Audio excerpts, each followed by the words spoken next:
Hey guys, welcome back for another episode of Not the Girl Next Door. I'm your host, Meg Reynolds, and I know I took a little bit of a week off. I had the New York episode drop, and I hope you guys are loving that one. I'll be so transparent. I don't love how I look in that video, and I was really, really tempted to not post that episode still. I didn't feel like the angle was flattering, the way that the studio shot it. No shame to them. It is what it is, but it's important to remember that you're not going to look good 100% of the time, especially when, again, granted, I was in a studio that you would hope they know how to film women. That angle was so not flattering at all. And it's fine though, because it's a wonderful episode and Anne-Marie was a fantastic guest. I'm so thankful that she came on the podcast and we had a great time getting to know each other, but kind of bleeds into this week's theme. I've been thinking about this episode a lot. And of course, it was inspired by Summer House. And look, I know you guys are probably sick of me talking about Summer House. I'm honestly kind of sick of talking about these people. Like, thank God West is leaving Summer House. However, I have to jump on the opportunity to talk about this subject because I think it's something that we all are thinking, but we can't say out loud. And it's your friend is dating a loser, right? We all have, like, even just me saying that, asking the question, is your friend dating a loser? I know, I can guarantee everybody listening probably had a friend come to mind on that of who they're thinking of. There is nobody is immune from this. I've dated losers. You listening have probably dated losers. Hell, maybe you were even married to a loser or you're still married to a loser. Whatever the case is, there's also a scale to dating and being with a loser, right? You've got the losers who are like, just like the man babies. They're pretty much harmless, but it's like, oh my God, he doesn't take care of himself. He's not ambitious. Like, what does he fucking bring to the table? And then you have the scary losers who are emotionally, verbally abusive. And like, they just know, they're just so good at, they're so charming and, they have everything down and they know how to make the girl or whoever their partner is out to be the crazy one. And you don't even realize they're a loser until it's like too late and you're sucked in, right? There's the scale. It's like, you go back to How I Met Your Mother. There was the hot, crazy scale where there's also the loser scale in dating. You've got the man babies all the way to your abusers. And there's a difference in how we can react to each and every one of those things. What's important for this conversation is you have to know the kind of man that you're dealing with when you're talking about this with your friend, right? Because there does come a situation where your friend could be in a potentially dangerous relationship to be in. And you never want your friend to stop telling you things that are going on in their relationships. But it begs the question is, what do you do when your friend is dating a loser? What do you say when your friend is dating a loser? Nothing. You say and do nothing. Unfortunately, there is absolutely nothing you can say or do that is going to make her break up with him. I know because I've been the friend dating loser and I've watched a friend date a loser. There is absolutely nothing that you're going to be able to do to make your friend get rid of his ass until she's ready to. And so until then, again, the only things that we can control in life are our actions, right? We can't control other people. We can't control how they perceive situations. We only control ourselves and our emotions and our actions. So it is up to you to decide how you want to go about dealing with this friend and her loser boyfriend, her loser husband, whoever he is.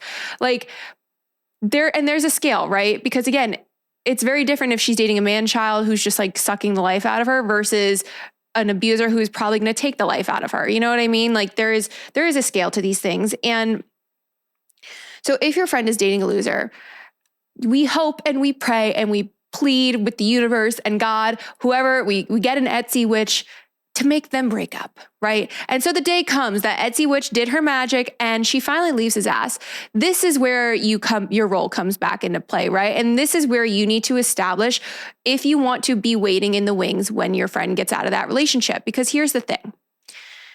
It is inevitable, I think, when we get into relationships that our friendship dynamics change a little bit, right? Like we don't have as much time for our friends anymore because we now have a person to prioritize, especially if we're building a future with this person. Caveat though, is that your friends should not get to the point where they feel the need to call you out on that behavior because they never see you. You only go places with him or you wait to plan things because he also has plans and your life and your world revolves around him, right? that is not a healthy way for your friendships to change. But your friendships do unfortunately change. It sucks. It's sad. You don't have sleepovers as often anymore, like whatever it is. And so I think it's up to you if you are struggling in a friendship with somebody who is suddenly being a bad friend. You have the choice to make of, do I want this person in my life still? Because I think too, there's an element of, for some reason as women, like we're in this era of chronically single generation where a lot of us are looking for community and we're looking for friendships. And a lot of us are also struggling in our friendships. And I think it's because people don't know how to foster community and pour into it the way they do a romantic relationship. And so you can have the best friend in the world. She can be your ride or die, your twin flame. You do everything and anything together. Unfortunately, the real test comes when a man comes into the equation. And it's always a man that ruins everything, right? But for some reason, our friendships as women are put on the line when a man enters the situation. And you don't really know how strong your friendship is until she gets into a relationship. Because if this is your ride or die twin and she goes like poof when she gets into a relationship, that sucks. And it is completely 100% valid for you to change the way you look at that person. I think that is I know I'm probably going to get some backlash for that. And I'm going to get backlash for probably saying this entire episode. But I think it's true that it's up to you then to pay attention to who this person is in and out of a relationship. And it's up to you to decide if you want to be waiting in the wings if and when they do inevitably get out of that relationship, right? So that's the first thing is, do you even want to still be friends with this person after all of this drama? The second thing is, if you do want to still be in their life and you want to be there to support her, when she does break up with him, I know you're probably cheering. You are jumping for joy. You want to dance on the grave of the relationship, right?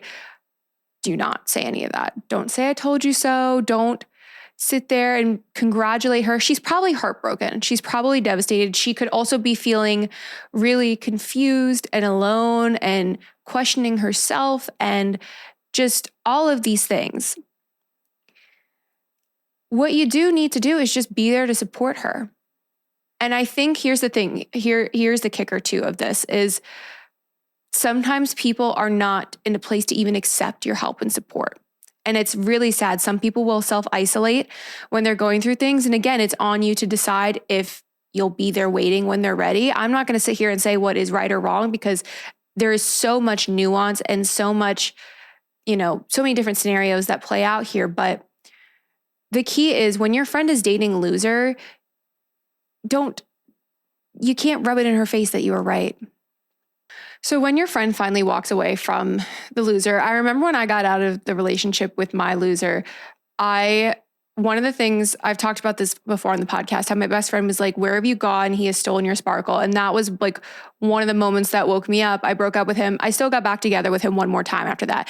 And I'm sure for my friends, it was really fucking painful to watch that and aggravating to watch that of like, and here's the thing, when I was in that relationship, I was even sitting there saying, I don't think he's my person.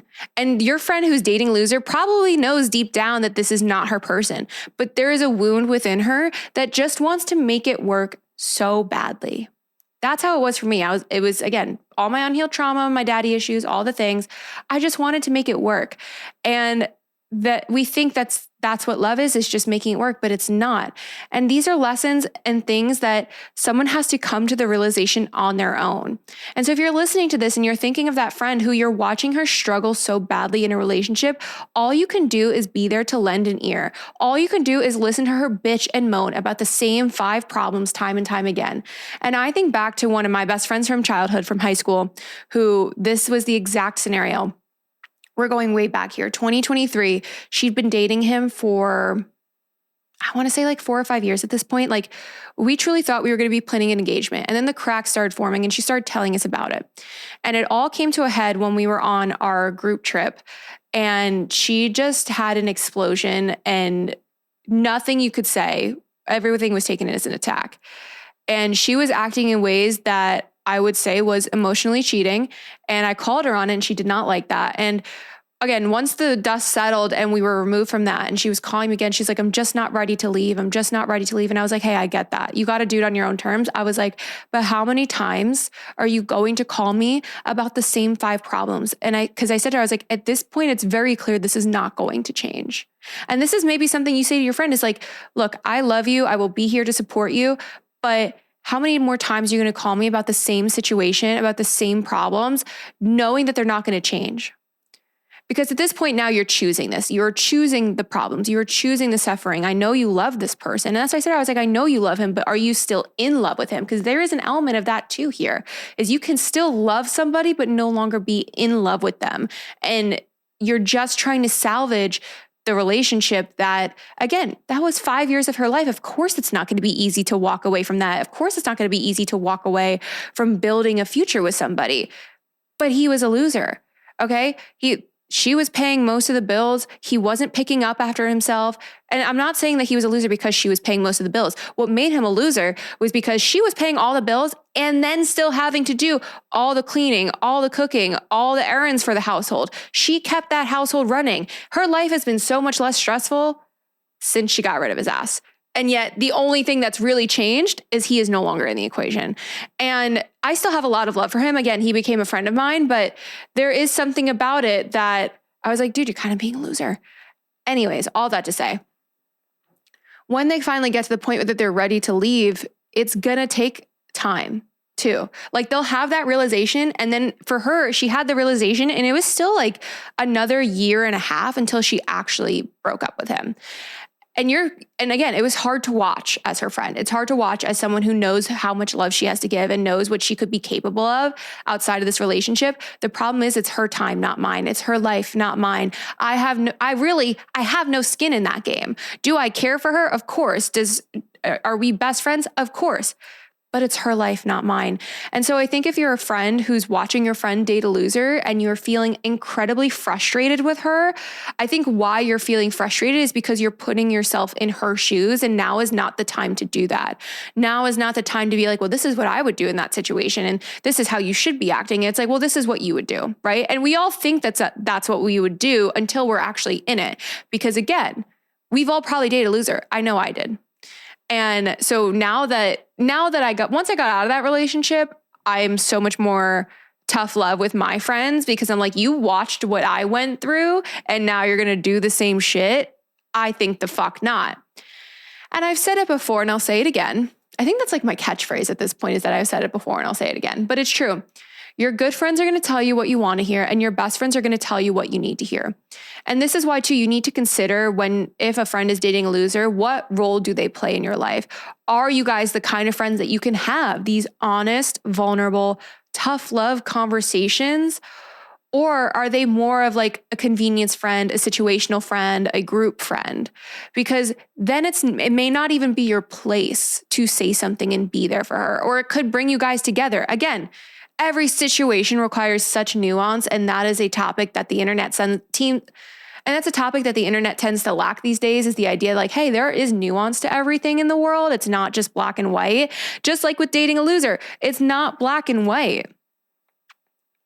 And here's the thing too, this is the part that is gonna piss some people off and that is gonna ruffle some feathers is what if your friend is the loser, right? What if in the equation, your friend is actually the loser? And the reason I've added this segment to this episode is because last week, I worked an event for JBL Audio, which incredible. They were such a great team to work with. And I was talking to the event planner and she was asking about the podcast. And I said, and I brought up this episode. And I was like, yeah, like I'm currently mapping this out. And she goes, well, here's a question. What if your friend is the loser? And I was like, I hadn't thought of that. Because it's true, women can be losers too. I'm sorry to say, I'm always a girl's girl. I will ride or die for my women. Hey, I take a lot of heat on the internet for you guys, but some of y'all are fucking losers, okay? And she proceeded to tell me about her friend who is a loser and the whole situation. My jaw was on the floor. And it made me realize that some women like dating losers because it makes them the victim. Ipso facto, Amanda fucking Batula. Here we go, talking about this. There was a part of Amanda that loved being the victim. She's a weak woman. We know that. There's a part of Amanda that I think stayed with Kyle so long because it painted her in a better light, right? Like the attention was off her and it was on how bad of a partner and husband Kyle was. And that's, I think, why she constantly was bringing up his cheating. And now look at her. She's doing the same thing with West Wilson, like who, again, on the surface, he redeemed himself, right? We thought he's got this great job. He's a liberal king. Like he was good looking until he became very cringy. Like now we've seen the cracks have shown and we've seen the loser behavior and we've seen how she stayed. The bitch he sent flowers to another girl on Valentine's Day. You know, Amanda Petula probably didn't get any flowers. And I just think that is, I will say another example of a loser woman is Carrie Bradshaw. Hot take. I know Carrie Bradshaw in my mind is a loser friend. Here's why. Yes, she's hot. She is smart. She is successful. Poor with her money management, but like had her own apartment, was doing all the things, just happened to be unlucky in love. Wrong. She prioritized love over her friends, right? Carrie was the friend who would cancel on her friends at the drop of a dime if Mr. Big texted her. For any man, she would put her friends second to a man, time and time again. Whereas you see the Samantha Jones of it all, who Samantha, not a relationship girly, but her friends always came first. Even though she was constantly chasing men and constantly in relationships with men, her friends still came first, I would argue. And so Carrie Bradshaw to me was the definition of a loser because even though she was having these long-term relationships, she wasn't being a good friend while she was in those relationships. That's my hot take of the day, that Carrie Bradshaw is a loser. I'm sorry. I love her though. I think she's iconic, but come on, girl. I think growing up is realizing that Carrie Bradshaw was the worst friend of the bunch. Anyways, I digress. But sometimes people are addicted to their own suffering. And I always say we are who we surround ourselves with. So if you surround yourself with a loser boyfriend, you're going to inevitably become a loser and kind of pick up on some of those traits. And so what do you do if your friend is and has become the loser? Well, once again, how good of a friend is she to you? And are you willing to accept her like this, right? Because I think getting into a relationship reveals true colors of people. And it's really sad to me how every girl I know has a friend who she's like, as soon as she gets into a relationship, they're like, oh yeah, I'll see her when they break up.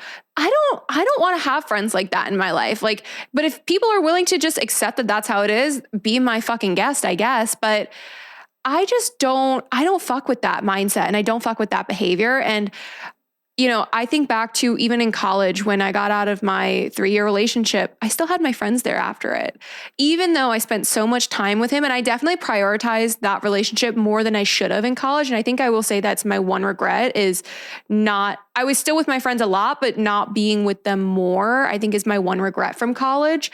But I still had friends there afterwards. And I didn't feel like, oh my God, I have no idea who to hang out with and who to be around.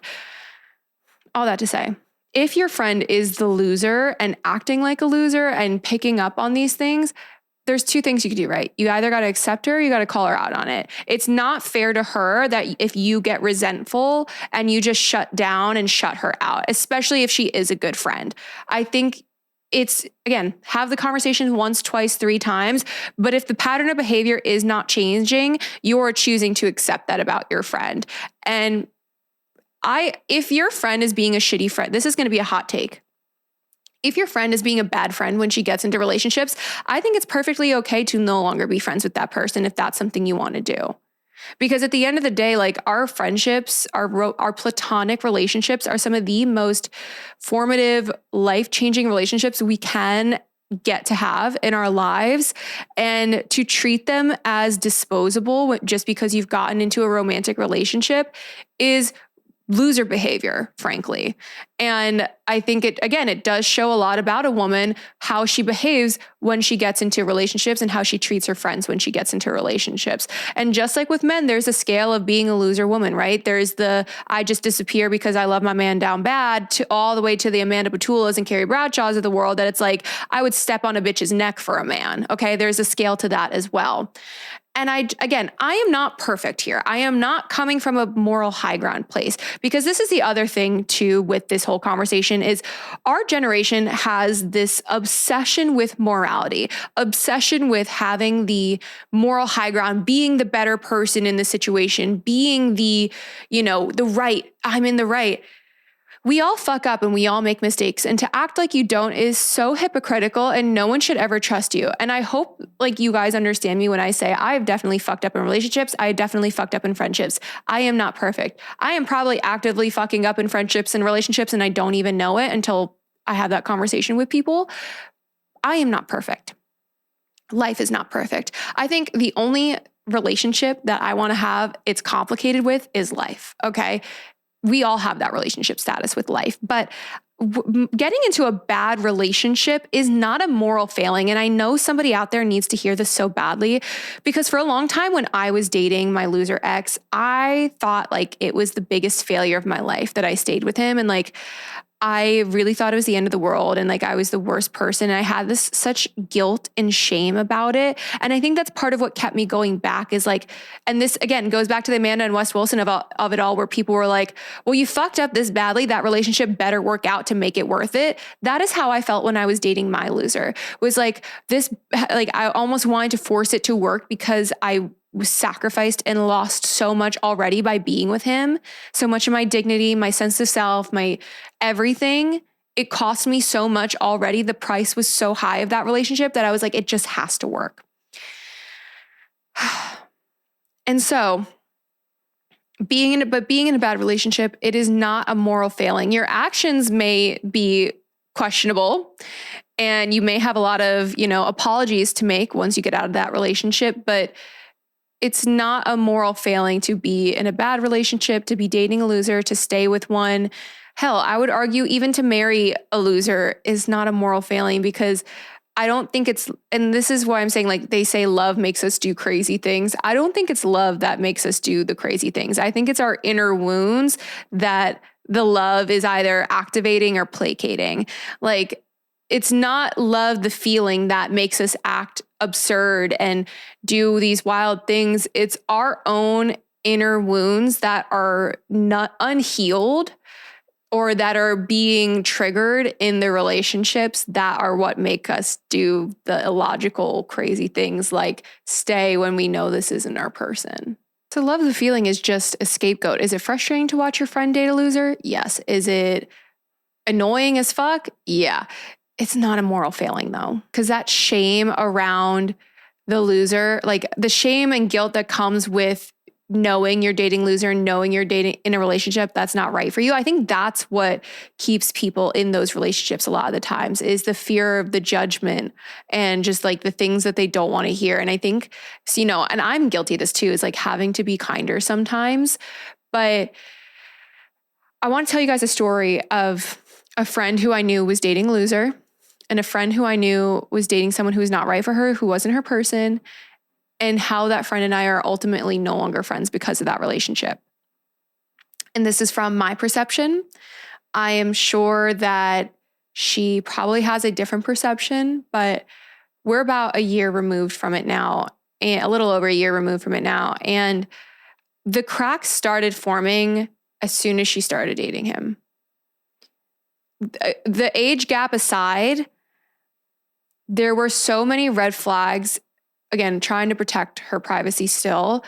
There were so many red flags in the things that she was telling me about him, and just the things that he was telling her about himself and his life, that weren't adding up for me.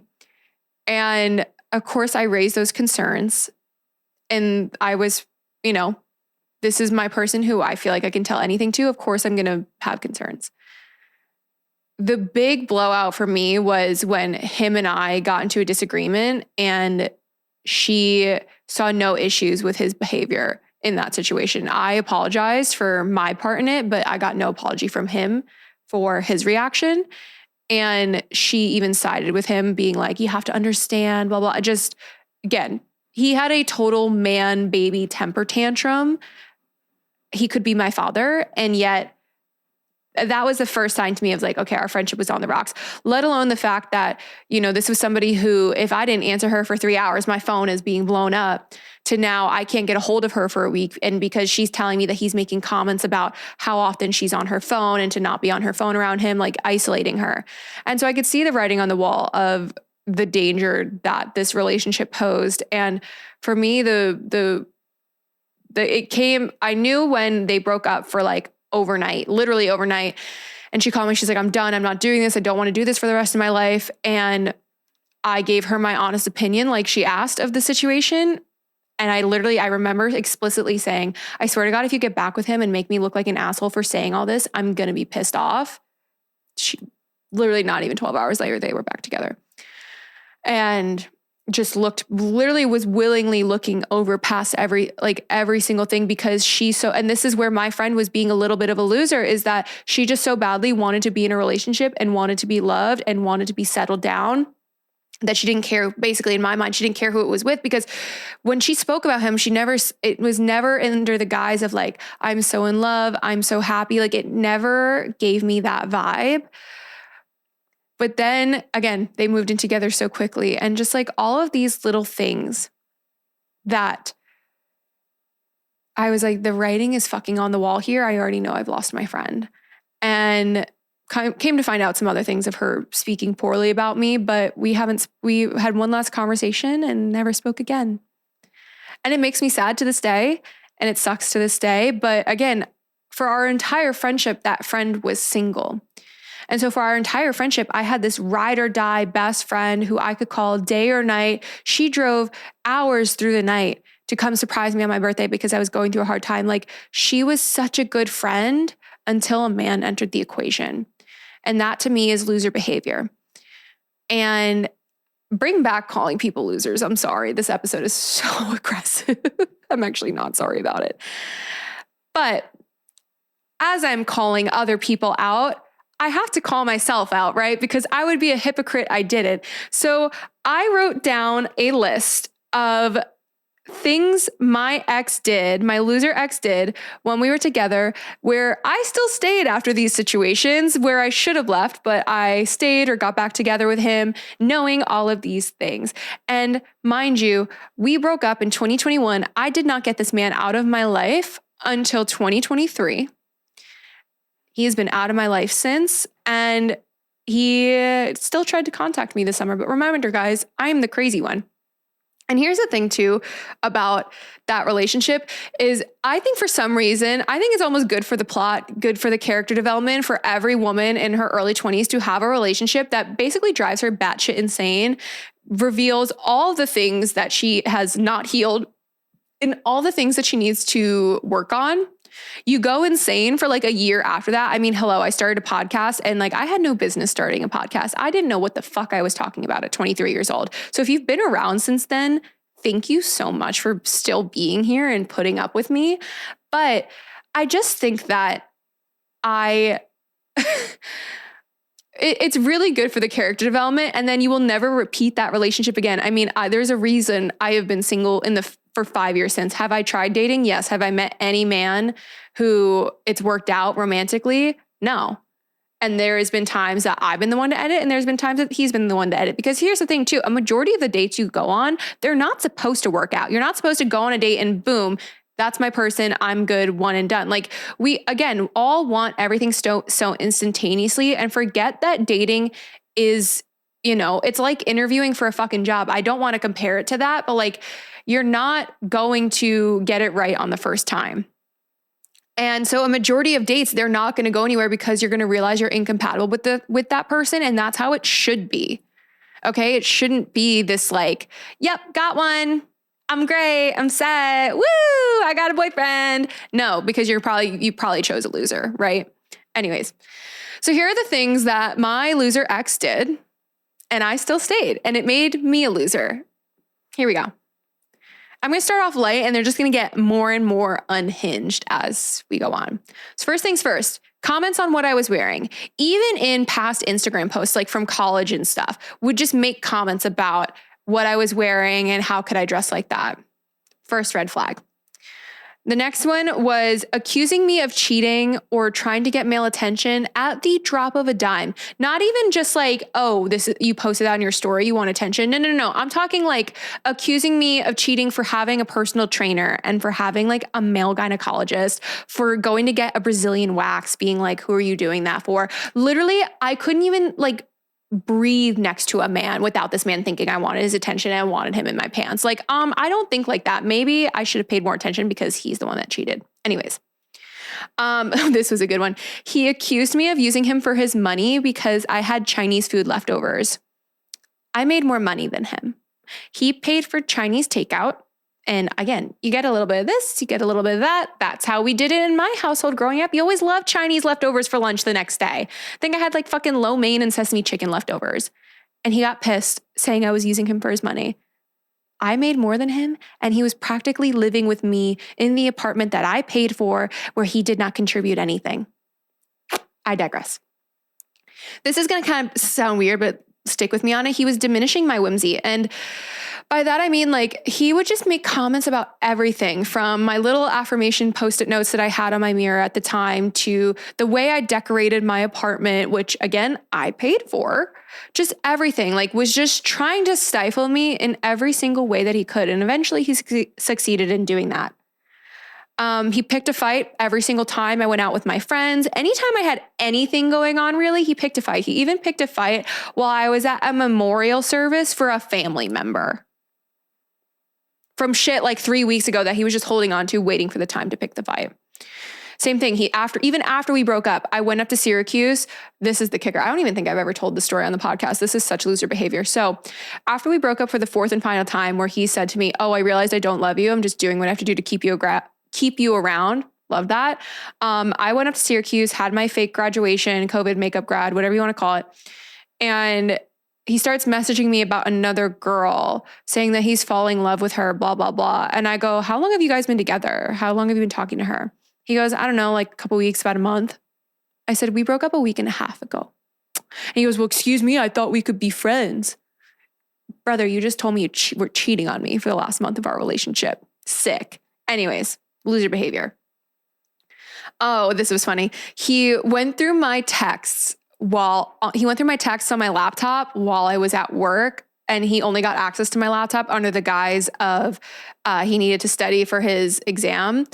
And this is where I was toxic, and this is where I was playing his game and being a loser. Is I knew exactly what conversations he was looking for. It was with two of my guy friends from back home. And so the toxic person in me, I deleted those message conversations from my laptop because I knew if he wasn't snooping through my messages, he would have never known that they were gone. That was my logic. And to me, it still makes sense. Shocker, surprise, surprise. 3 weeks later, he randomly brings it up. And why weren't those on your computer? I'm like, I don't know what you're talking about. So you went through my computer? Bro, this is what I'm saying. We were so fucking toxic. Anyways, and I was being a loser by staying. Anyways. He had no friends and he was trying to isolate me from mine. Like, he literally, I remember one time he even said to me, he's like, why do you need friends when you have me? Diabolical, loser. Anyways, the next one is, I think I've told this story on the podcast, but like, brief summary, basically he was on the phone screaming at a DoorDash driver because the guy called me a bitch, and I didn't even know he had a gun on him. He had a gun and he whipped it out and he had it on the dashboard and it was pointed at me and didn't know if the safety was on, didn't know if it was loaded. And then he got out of the car that we were to go into the restaurant that we were picking our food up from and proceeded to walk out of my car with the gun in his hand.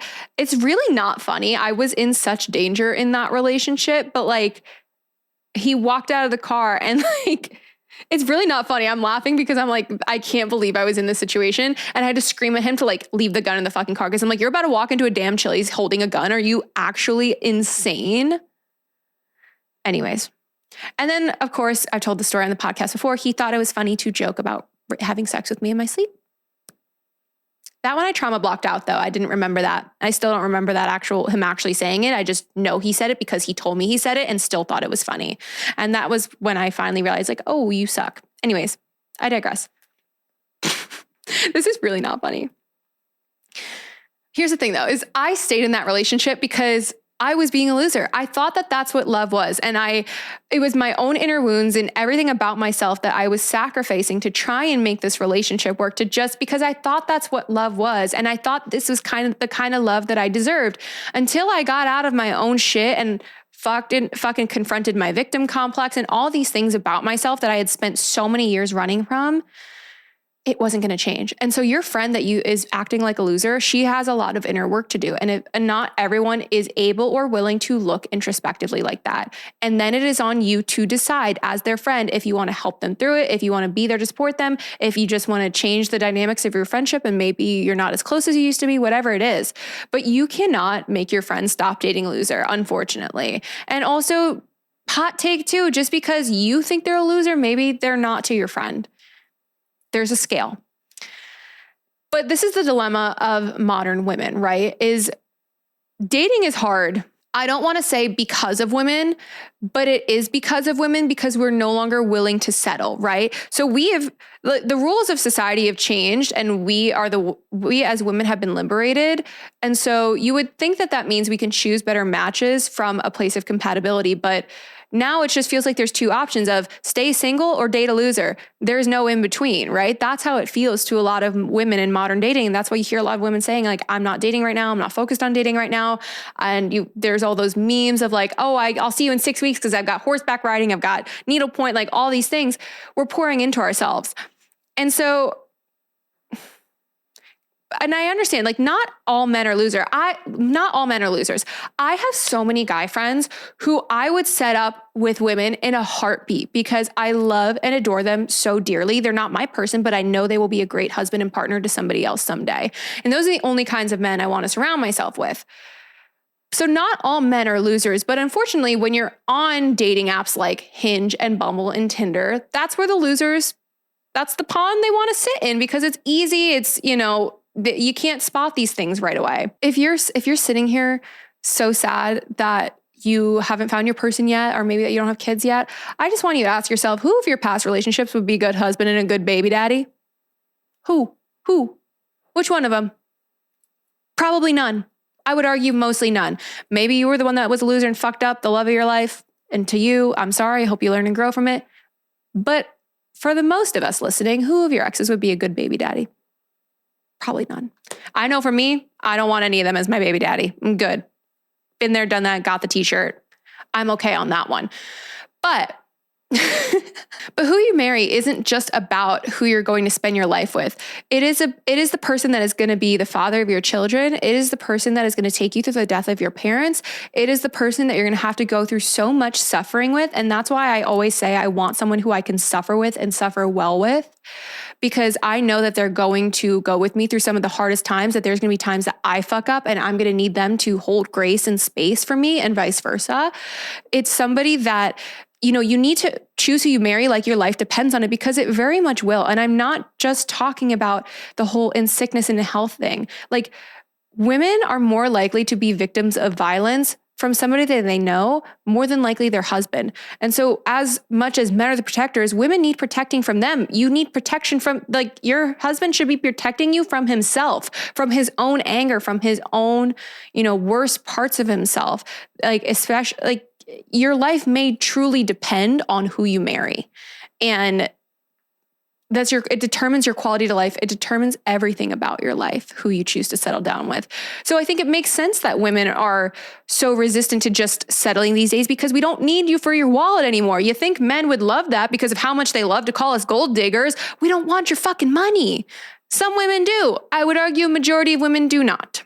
So why do we have an epidemic of losers? Men and women, there is an epidemic of losers among society. And I think the biggest contributing factor of that is the fact that so many people are outsourcing their identities, right? There's no sense of individuality anymore. Everything of taste, style, hobbies has been homogenized to the point that you can't even think for yourself. You have to go scroll on TikTok to figure out what it is you like. And I know I talked about this at the beginning of the year in the analog episode, and I'm bringing it back now because it does bleed into this conversation of why everyone's being a loser. But it's true, when you have no sense of identity and you're just trying to adopt the traits of those around you, you're going to become a loser. And so if you're dating a loser boyfriend, then you are going to adopt his traits of being a loser.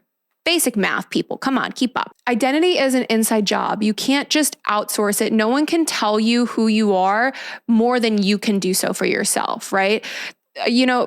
If you woke up one day and you suddenly had amnesia, is there a person in your life who you would trust to tell you about who you are and what you like and everything identifiable about yourself? And maybe there is someone who would trust you to do that, but it makes me sad because I think of everybody in my life and I know that they would describe me wonderfully and they would say really kind things about me. But I don't think anybody would get it right the way that I can describe myself. And so that's why I'm saying, like, identity is not something that you can outsource. It's not something to be offloaded. You can't chat GPT it away. Tell me who I am. It's not going to fucking know. It's a robot. And so if you're having to sit here and scroll on TikTok to figure out what your taste is, you're going to have taste in loser men. But with love, sometimes the nicest thing a man can and will ever do for you is make sure you don't end up with him. I know that's what my exes have done for me. So in the words of Ariana Grande, thank you, next. I know she's a controversial person right now. We are not going to get into that conversation, but I thank them for everything that they have taught me. And I am so glad I did not end up with them. And that is how, if you are at the end of this episode, I hope you feel about your exes, even the ones who you consider are losers, because they showed you so much about yourself. And unfortunately, as women, our kryptonite is our desire for love. I think any person's kryptonite is their desire for love, because again, I don't think it's love, the feeling, that makes us do crazy things. I think it's our own inner wounds and issues and healing that we have to do that are activated by love or the lack of it. And so there's nothing wrong with wanting love. I am the Charlotte York of it all. I have dreamt about my wedding since I was a little girl. It's changed a million times, but the man has always been kind of blurry. And that's okay. I love love. I have and always will. And I can't wait for the day that I get to fall in love again. But the thing is, in the meantime, I stopped being a loser and took back control of my life. And I no longer let love or lack thereof define me. And when I do get into a relationship again, I hope and pray that all the work that I have done allows me to still be a good friend to my friends. And I've told every single one of my friends, if I get into a relationship and you feel like our dynamic has changed and you think I am being a shitty friend, you have my full permission to call me on it. Call me on the behavior, because that's the thing, is we don't realize it sometimes until somebody calls us on it. And this is why it is so important that you are a safe person for your friends, so that you guys can have that open dialogue and that trust relationship of like, hey, if I'm coming to you with this, it is with the best of intentions. And you cannot control how they perceive that, but I've had to learn to love myself more than the idea of being loved and being in a relationship. And that is what has drastically changed my life and is drastically just made me a much better person. Because yes, while I am single and I have been single for 5 years, and some people may be sitting there being like, who the fuck are you to talk about love? I've been in love and I have lost love, and I've had all forms of love in between. And what I do know is that my desire for love should not outweigh the love that I have for myself. And that strength is what has kept me from settling for a loser of a man. That is all for this week's episode of Not the Girl Next Door. Make sure you leave us a 5-star review wherever you are listening, and I will see you guys next week for another episode. Bye for now. Oh, also stay tuned for the Substack for when that launches, and don't forget to subscribe to the YouTube. Okay, bye for now. Have a good day, even if you don't want to.